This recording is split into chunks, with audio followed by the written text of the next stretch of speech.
Hello mindenki, üdv újra Cocktail City-ben. A mai részben aztán tényleg nem fogunk unatkozni. A város elég nagyot fog nőni, új lakónegyedekkel bővülünk, és végre összeszedjük magunkat anyagilag is, nem kell többé a dollárokat számolgatni.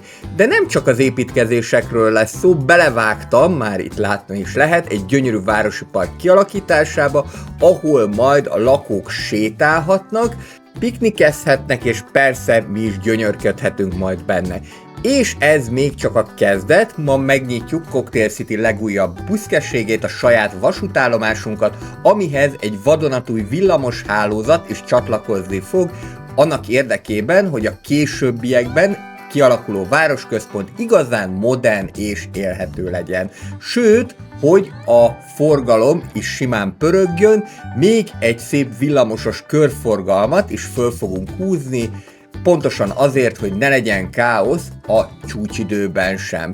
Szóval, ha kíváncsi vagy rá, hogyan nő tovább ez az amerikai stílusú város, milyen új ötletekkel dobjuk fel a hangulatot, valamint hogyan alakul át Cocktail City fokozatosan, előbb nagyvárossá, majd metropolisszá, akkor tarts velem, iratkozz fel, dobj egy lájkot, és már is keverem nektek a mai koktélt.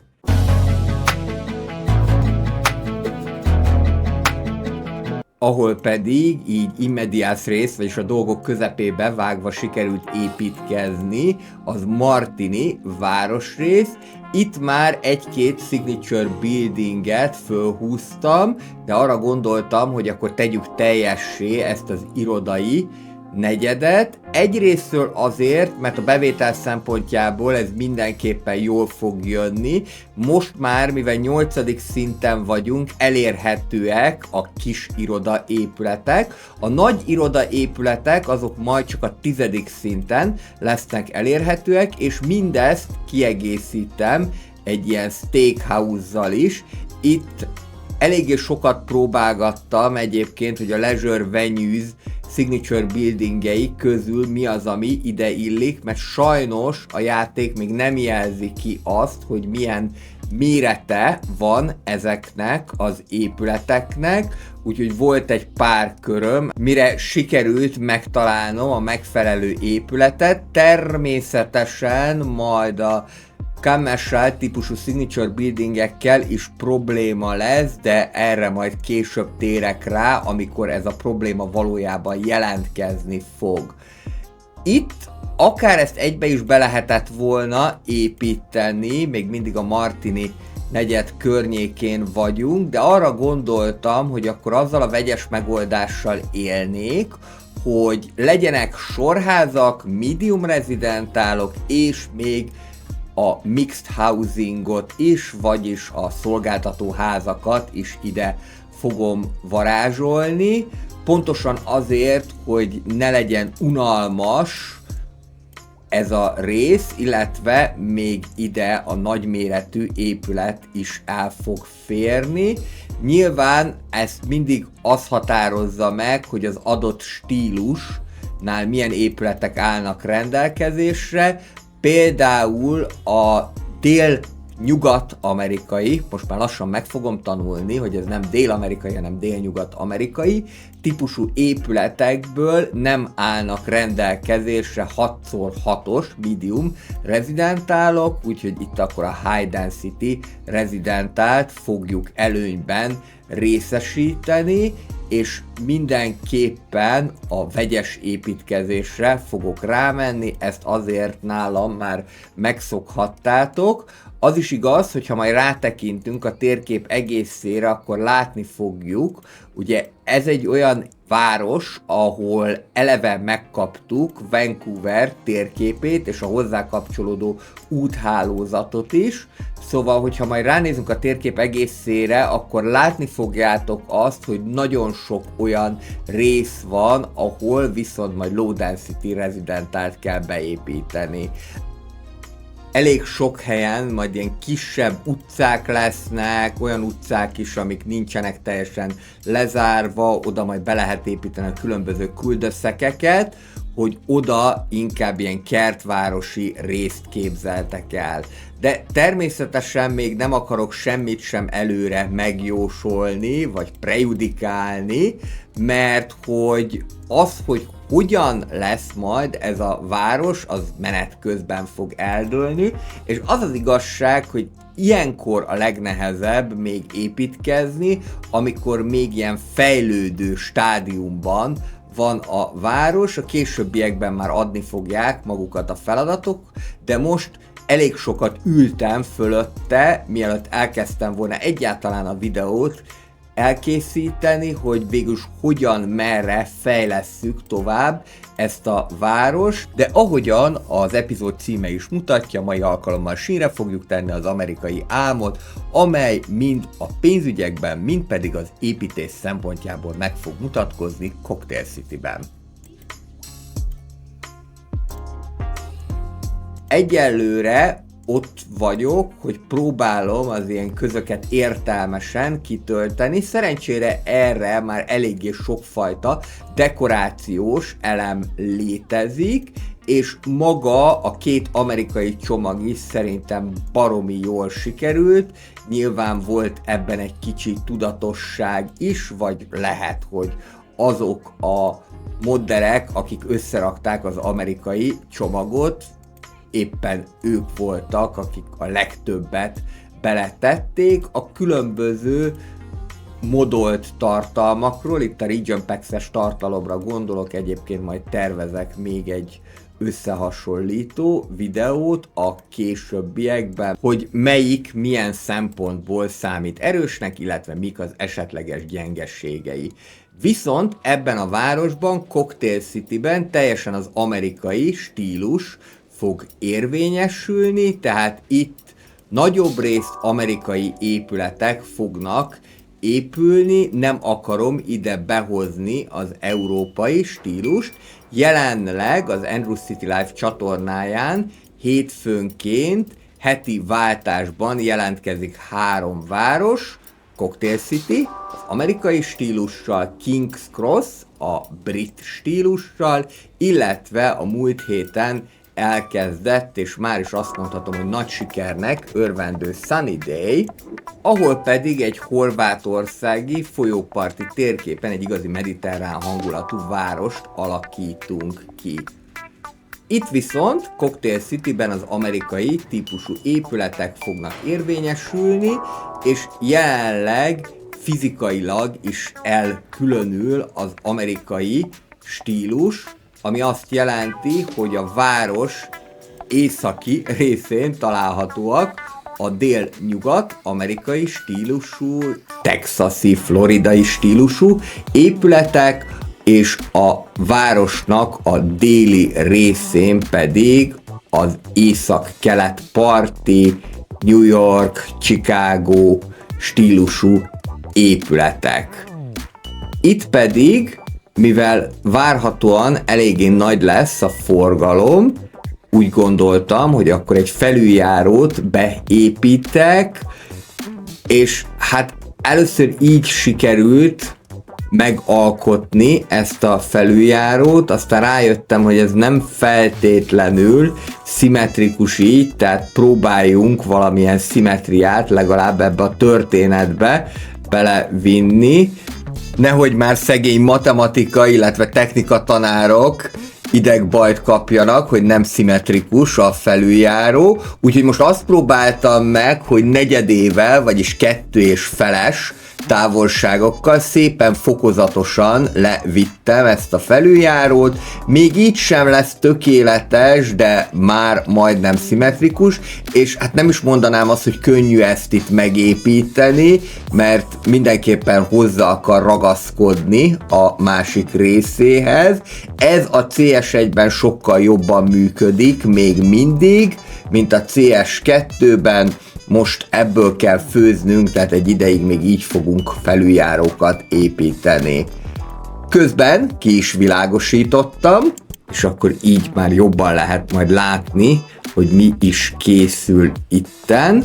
Tovább építkezünk a dél-nyugat amerikai stílusú épületekkel, ezek nagyon jól néznek ki, színpompásak, és kifejezetten ezt a texasi, floridai stílust fogják behozni, ahogy már említettem is. A különböző közöket pedig vagy fákkal, vagy valamilyen egyéb dekorációval lehet kitölteni. Nagy kedvencem ez a 2x3-as Tiny Park, ami a későbbiekben került bele a játékba, és remélem, hogy még majd további parkok is bele fognak kerülni a Cities Skylines 2-be, illetve hát a kerítések. Az egy nagyon jó dolog lenne, hogyha most már végre a kerítéseket ugyanúgy tudnánk építeni, mint a CS1-be, mert ez nagyon-nagyon hiányzik, hogy egyrésztről ugyan vannak kerítések, de modok nélkül nem lehet normálisan lerakni, és a játékba ugyan többé-kevésbé beépítették a Propline Tool modot, de azzal sem lehet lerakni normálisan a kerítéseket. Ezt egy korábbi részben már mutattam, hogy ilyen szakaszosan jelenik meg, úgyhogy ezen majd mindenképpen finomítani kell, remélhetőleg egy következő frissítéssel ez elérhetővé válik. Közben némi vízhiány ütötte fel a fejét, szerencsére bőségesen rendelkezésünkre áll mélységi vízbázis, úgyhogy szépen ide beépítünk egy vízpumpát, és már is minden rendben lesz. Abban a pillanatban meg is fog oldódni a vízhiány. Most már sehol sem jelzi ki a játék ezt a problémát. Ellenben a széntüzelésű erőművünk egyrésztről, hogy eléggé szemetes, másrésztről, hogy eléggé szennyező is, úgyhogy kéne találni valami másfajta alternatívát. Mivel ennyi mélységi vízbázisunk van, ezért akkor arra gondoltam, hogy egy geotermikus erőművet ide le lehet majd rakni. Itt kettő probléma van, az egyik, hogy az adott mélységi vízbázist az teljes egészében föl fogja használni, remélhetőleg, hogy itt nem erről a nagy területről van szó, hanem csak egy kisebb területen fogja ezt majd megenni, illetve részben el is szennyezni. A másik probléma pedig az, hogy borzasztóan nagy ez az épület, úgyhogy most azt fogjátok látni, hogyan építem ki hozzá az infrastruktúrát.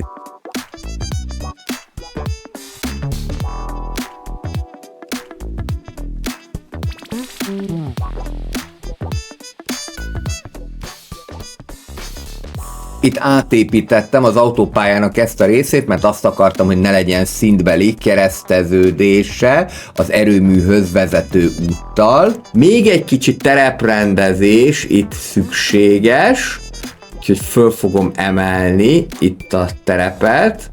Tereprendezés az általánosságban is olyan dolog, amit érdemes az embernek mindig szem előtt tartani, mielőtt építkezik, de sok esetben ugye a játék is jelzi, hogy vagy nem fér oda, vagy csúnyán férne oda, na így már nagyjából rendben lesz, és akkor majd a későbbiekben ott ezt le is lehet sorjázni. Ide akkor most bekerülhet a geotermikus erőmű. Ez rögtön rengeteg sok kiadással jár, nem csak abból a szempontból, hogy sokba kerül, hanem abból a szempontból is, hogy nagy a fenntartási költsége, viszont hogyha tudjuk a feleslegessé vált áramot exportálni, akkor összességében jobban fogunk belőle kijönni, mint hogyha nem építettük volna meg. Már így is 30 000 a profitunk, de hogyha ezt itt összekötjük a magas feszültségű vezetékkel, amit akár a föld alatt is megtehetünk, akkor majd még jobb lesz. Előtte még egy kis közbevetett dolog, próbáljuk meg ezt a szeméttelepet is áthelyezni, méghozzá ide az erőmű mellé, teljesen jó lesz, és akkor szépen ki is lehet bővíteni a területét.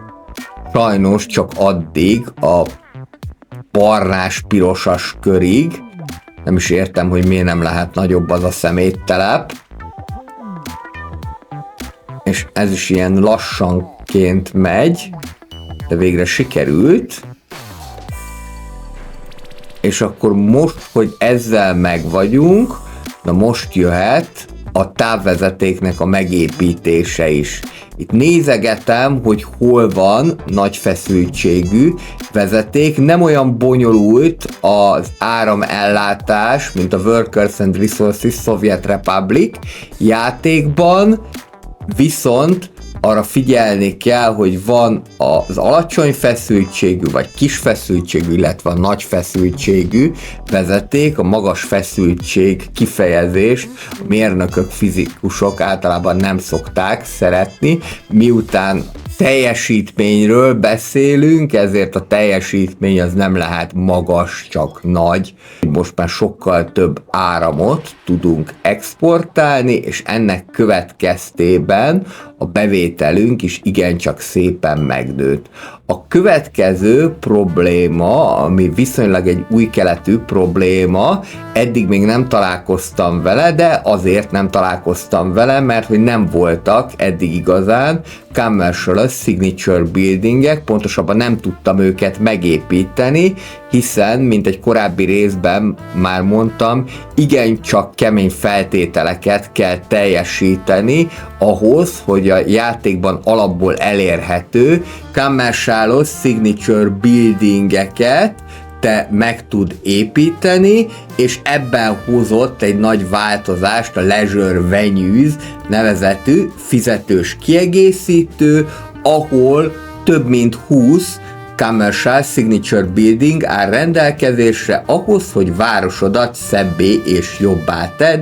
Erről egyébként külön tartalmat is készítettem, amelynek a linkje mindjárt meg is fog jelenni a jobb felső sarokban, ott tudod elérni. Érdemes megnézni, hogyha nincsen meg neked a Leisure Venues kiegészítő, mert ebben a tartalomban részletesen bemutatom az összes ezzel a kiegészítővel elérhető épületet, valamint a Dragon Gate-ről is született egy ilyen tartalom, amely a City Skylines 2 másik fizetős kiegészítője. A fizetős kiegészítők közül egyedül csak a Mediterranean Heritage-ről nem csináltam külön tartalmat, ennek egyszerűen az az oka, hogy azt egy külön önálló városban fogom majd bemutatni, illetve ennek a bemutatása már zajlik is, hiszen ez a hétfőnkénti Sunny Day.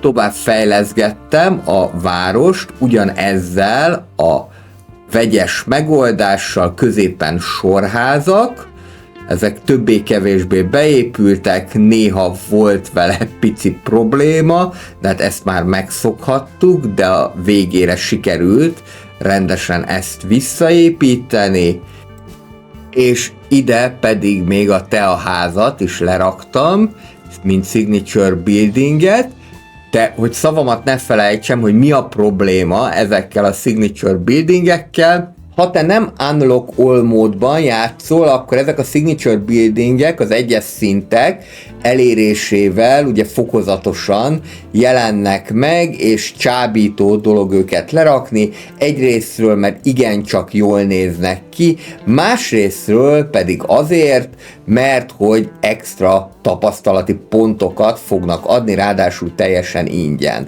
A probléma viszont velük az, hogy nagyon sok esetben nincsen rájuk fizetőképes kereslet, és ezért aztán lehetséges az, hogy ha nem is tönkre mennek, de nem fogják neked termelni azt a bevételt, amit elvárnál ezektől a signature buildingektől, szóval érdemes azért ezeket észszerűen építeni. Itt kifejezetten a commercial típusú signature buildingekre gondolok, a residential típusú signature buildingeket, azokat gyakorlatilag bátran meg lehet építeni, amint megjelennek, és tulajdonképpen ugyanez igaz az industrial típusú signature buildingekre is.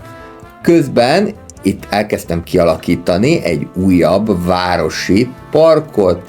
Ez ilyen kis low budget park, tehát nem lesz ennek fenntartási költsége, megcsináltam úgy, hogy szépen így föl legyen osztva, aztán befásítottam vegyesen pálmafákkal, illetve a londoni platánnal, aztán majd meglátjuk, hogyha megnőnek ezek a fák, akkor hogyan fog majd ez kinézni.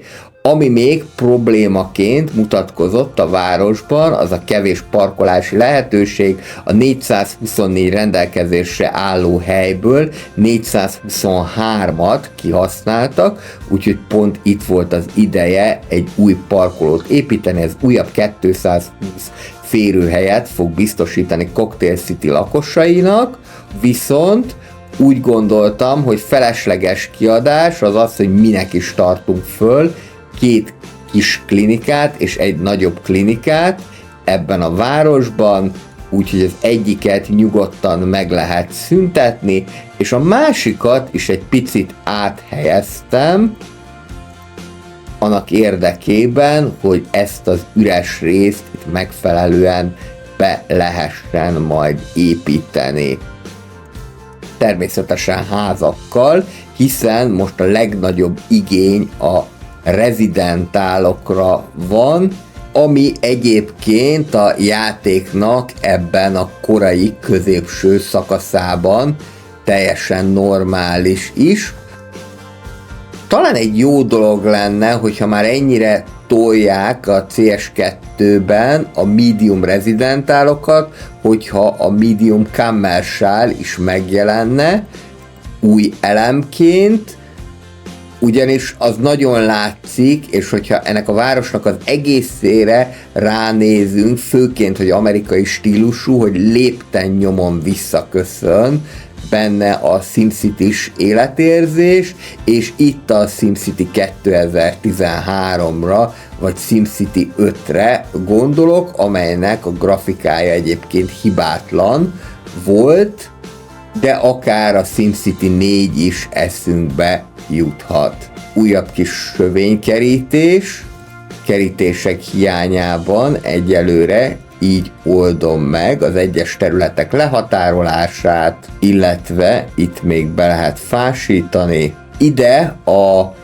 betonra, illetve a kövezetre fát már nem tennék, nem azért, mert a játék nem engedi, hanem azért, mert nem hatna természetesen. Itt viszont egy egészen jó kis lugas lehet ide betenni, és ezt folytatom a többi épület között is.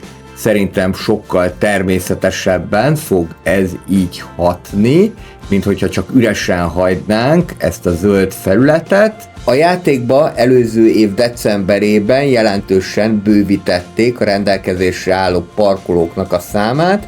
Ezt a nagy parkolóházat azért is szeretem, mert még kibővíthető, így 220 autó helyett összesen 300-at tud befogadni. Most már itt vagyunk a város észak-kelet amerikai stílusú részénél, ahol New Yorkra, illetve Chicagóra emlékeztető épületeket építünk föl. Itt megint vegyesen fogok építkezni, viszont lesznek különböző kicsik közök, amelyek kimaradnak, és a videónak ezen részében azt fogom megmutatni, hogy én ezeknek a kicsik közöknek a problémáján hogyan tudok segíteni.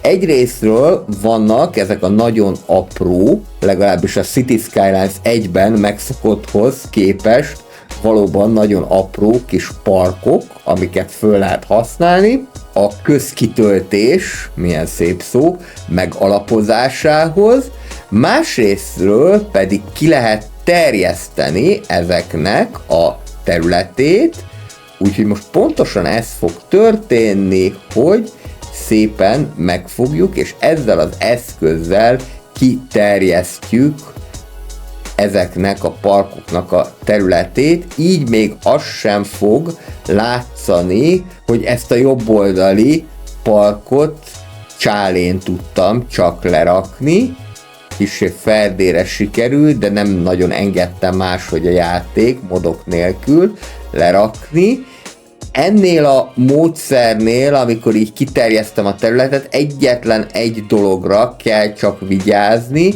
hogy ne húzd bele az épületbe, mert akkor az épületet is szét fogja rombolni.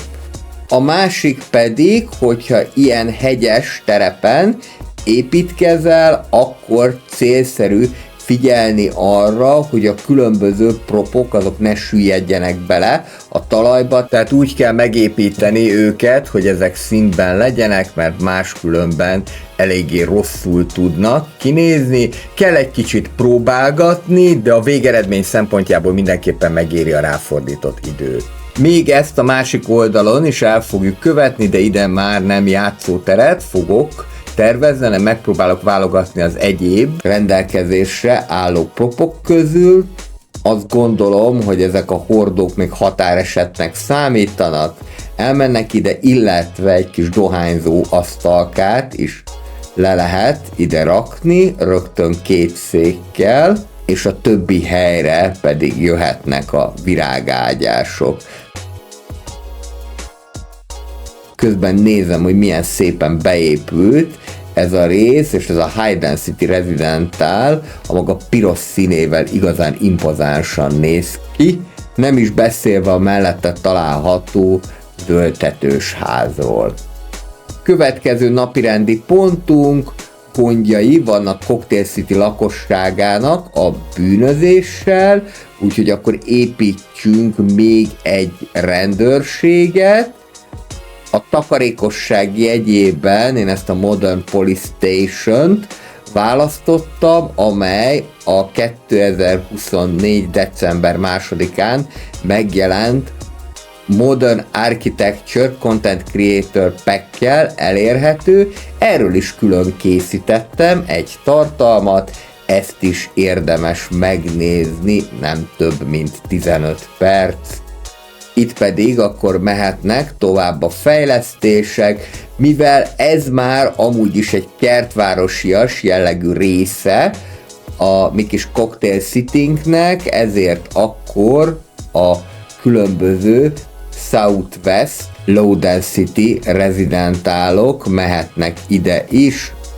Itt általában nem szoktam finomkodni, ezeket egybe szoktam lerakni, és látható, hogy nagyon szépen be is épülnek ezek, úgyhogy ide már dekorációt sem kell tenni, maximum majd a későbbiekben közé még egy fasort. Na ez az, amit mondtam, hogy látszik a térkép többi részénél, hogy majd milyen kertvárosi épületeket kell tervezni. Lássunk neki akkor a vasútállomás megépítésének. Picikét elismerem, hogy ez korai, hogy már most a 8. szinten vasútállomást építünk, de egyrészről anyagilag jól állunk, másrészről pedig akkor a vasútállomás az egyértelműen meg fogja határozni azt is, hogy melyik irányba fog fejlődni majd ez a város. Itt látható egy egyvágányos szakasz, nem is értem, hogy ekkora város, mint Vancouver, miért csak egyvágányos vasutat kapott. Én ezt most első körben kibővítem 2 vágányosra, ahol lehet. Vagyis ahol már enyém a terület, azért, hogy kibővítsem ezeket a vágányokat, nem fogok újabb területet behúzni, különösen azért, mert ez eléggé drága is. Itt csak azért fogok újabb területeket vásárolni, mert valahova meg kell építeni ezt a benga nagy épületet, ami pedig a kocsiszínt fogja jelenteni. Ide most ezt itt sikerült lerakni, eléggé drága is volt, de legalább szépen hozott tapasztalati pontokat is, és akkor most megépítem mellé az utat. Így akkor most már az áram és vízellátás is biztosított, és akkor jöhet a hálózatba való bekötése a kocsiszínnél található vágányoknak. Ez, hogy itt egy ilyen 2-s kereszteződés alakult ki, 2-s vasúti kereszteződés, Ez eléggé furcsa lenne, hogyha európai városról beszélnénk, de az amerikai városokban úgy láttam, hogy ez teljesen elfogadott, és miután Cocktail City amerikai város, ezért ezt hagyni fogom. Itt még egyet szakaszoltam, hogy még jobban ki lehessen bővíteni a vágányokat, és akkor jöhet a többi vágány bekötése is a kocsi színhez. Ez működhet akár így ilyen egyirányú vágányokkal, vagy akár a kétirányú egyvágányos megoldással is. Jöhet a vasútállomásnak a megépítése. Itt nincsen túlságosan nagy helyünk, tehát mindenképpen valami olyan vasútállomást választanék, ami kisebb, mégis jól illeszkedik a észak-amerikai stílushoz, és mivel a piros és sárga színek eléggé dominálnak, legalábbis a texasi, floridai stílus esetében, ezért arra gondoltam, hogy akkor miért is ne lehetne ezt a kelet-európai központi pályaudvart letenni 2x2 vágányos, tehát nem túlságosan nagy, ahhoz, hogy ne férjen el ide a tengerpartra, és szerintem hangulatában sem üt el az amerikai stílustól, annak ellenére, hogy ez egy kelet-európai központi pályaudvar. Viszont az látszik, hogy eléggé messze van még a várostól. Ez a központi pályaudvar a még ki nem alakított, vagy csak részben kialakított Cosmopolitan negyed közepén található. Akik most kapcsolódnak be ebbe a sorozatba, azoknak elmondanám, hogy azért is Cocktail City a városnak a neve, mert hogy minden egyes negyedet valamilyen koktélról nevezünk el. A Cosmo koktél az azt gondolom, hogy mindenki számára ismerős, mindenki ivott legalább életében egyszer, aki pedig úgy szereti a koktélokat, mint én, az valószínűleg, hogy többször is. De most nem is ez a lényeg, hanem az, hogy valahogyan kössük ide be a villamos hálózatot. Hát ennek a története eléggé érdekes volt, mert többször építettem át. Az első ötletem az volt, hogy legyen itt egy dupla urok, mert hogy ide szeretném bekötni az egyes villamost is, illetve eredeti tervem az volt, hogy a kettest is, de rájöttem, hogy a kettes az jobb lesz, hogyha inkább nyugati irányba megy, és ide majd egy 3-as villamos fog jönni észak-déli irányba. Az egyes villamos viszont már most eljöhet ide, szándékosan így húztam meg az útvonalát, ilyen ferdén, mert akkor körülötte a házakat majd izgalmasabban lehet beépíteni. Aztán jött a nagy ötlet, hogy hát jobb lenne, hogyha inkább úgy alakítanám ki ezt a hurkot, hogy egyik a másikba bele megy, és akkor a 3-as villamos lesz a belső hurokban, az 1-es pedig a külső hurokba. Ez nem bizonyult egy olyan hosszú életű történetnek, tehát majd ezt is át fogom építeni, viszont arra adott egy jó ötletet, hogy akkor mi lenne, hogyha innentől kezdve a leendő 3-as villamos útvonalát paralel módon vezetnénk, vagyis párhuzamosan, ugye van ez, amit most kapcsoltam ki éppen, majd utána vissza fogom kapcsolni, amikor párhuzamosan kell építeni. A City Skylines 2-ben új funkcióként jelent meg, és nagyon hasznos funkció, hogyha megnyomjuk ezt a pauzára emlékeztető gombot, akkor onnantól kezdve minden utat, vasutat, és így a villamos sínt is párhuzamosan fogja megépíteni. Én eddig ezt villamos sínnél nem használtam, de most jött a nagy ötlet, hogy végülis miért is ne lehetne megpróbálni. Idáig el fogom vezetni, eddig a parcelláig a villamossínt, és akkor onnantól kezdve itt szeretnék egy villamosos körforgalmat kialakítani. Itt fog találkozni egymással az 1-es villamos, illetve a leendő 3-as villamos. Hogyan alakítunk ki körforgalmat? Mindenek előtt el kell végezni a tereprendezést, és utána törekedni kell arra, hogy nagyjából egy ilyen keresztformát csináljunk, és akkor már szépen lehet meghúzni a kört, ahol majd a villamosok közlekedni fognak, az 1-es és a 3-as is. Ez sem teljesen szabályos, mert az egyiknél 62,9, a másiknál pedig 2x31,2, ami 62,4-nek felel meg, de ez már annyira kicsi különbség, hogy ez a szemnek szinte észrevehetetlen, úgyhogy így lehet szépen megalkotni ezt a körforgalmat.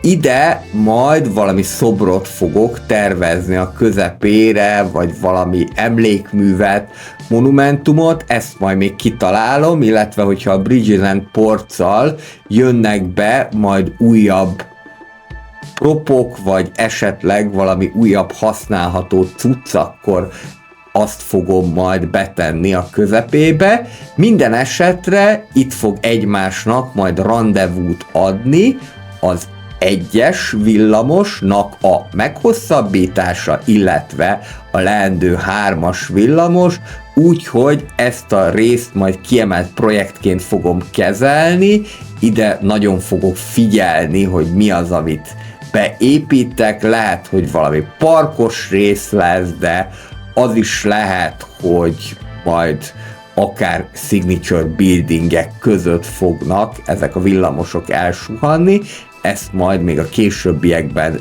végig fogom gondolni, és akkor építsük meg még a meghosszabbítását, mehet tovább ez a 2-es távolságú párhuzamos építkezés, és a későbbiekben majd sövényt, vagy akár egy sétányt is közé lehet építeni a 2 villamos vágánynak. Kialakítom akkor itt a főpályaudvarnál a megállókat, illetve közben is építek be még megállókat. Itt lesz az egyik a kocsiszínnél, a másik, ide majd valószínűleg irodai épületek fognak kerülni, illetve még beépítek ide is egyet, itt már lehet, hogy majd nagyobb lakóépületek lesznek. Ami viszont fontos, és erről én is régebben hajlamos voltam megfeledkezni, hogy oda is kell vezetni valahogyan az utasokat, ez mindjárt meg is fog történni, előtte azonban még egy utolsó átépítése a 3-as villamosnak, remélhetőleg ez már a végleges verzió lesz, így most a 3-as fog majd a külső körben megjelenni, és az 1-es fog a belső körben megfordulni.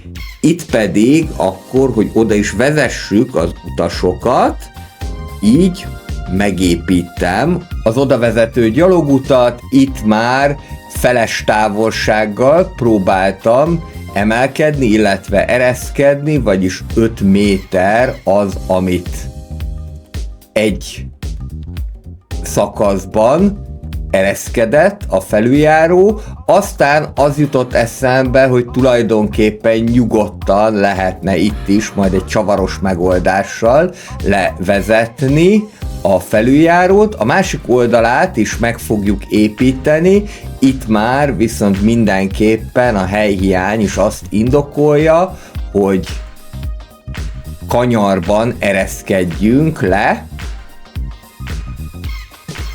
Ez meg is történt. Még ide beépítem a gyalogutat, és magát a gyalogutat össze kell kötni a villamos végállomással, illetve a mellette található kicsi úttal is. Így akkor most készen van ez a nagyméretű villamos végállomás, és a pontos környezet kialakítása majd a későbbiekben fog megtörténni, mert mindjárt elérjük a 9. szintet. Itt tud megfordulni majd az 1-es villamos, és most akkor bekapcsoltam a vasútállomást, illetve kijelöltem az első vasútvonalat is. Csak egy irányban lehet kijelölni a vasútvonalat, de egyelőre az bőven elég lesz. Itt a fákat azért már eltakarítom, hogy majd a későbbiekben ide lehessen építkezni, valószínűleg valami bódésort fogok tenni, ide megfelelő kövezettel ellátva, de ezt még kigondolom. Még meg kell nyitni a kocsiszint is, és akkor innentől kezdve a vasúti közlekedés, ezzel együtt pedig a turizmus is be tud indulni Cocktail Cityben. A villamos már rendesen jár egészen a főpályaudvarig, 1-2 irodaépületet pedig ide már leteszek, a későbbiekben majd itt lehetnek nagyobb épületek is. Egyelőre még ott nem kell megnyitni a megállót, de majd a későbbiekben erre is sor fog kerülni. Nem marad más hátra a 9. szint elérése előtt, mint hogy csináljuk meg a 3-as villamosnak is a leendő megállóit. Abból a szempontból szerintem jó lesz ez a 2x1 vágányos megoldás, hogy így nem fog visszafogóváltót beépíteni minden egyes megálló után, és akkor így kevesebb eséllyel fognak majd ezek a villamosok összeakadni, hiszen lényegében külön-külön vágányon fognak mozogni, és ebben a pillanatban sikerült elérnünk a 9. szintet. Ezzel én megköszönöm szépen a szíves figyelmeteket, ez volt a mai City Skylines videó. A jövő héten egy új várossal, nagy valószínűséggel King's Cross-szal folytatjuk. Ha tetszett a mai városépítés, ne felejts el feliratkozni, hogy ne maradj le a következő fejlesztésekről sem. Dobj egy lájkot, ha te is tovább építenéd az amerikai álmot Cocktail Cityben. Találkozunk a következő videóban. Addig is jó építkezést kívánok mindenkinek. Sziasztok!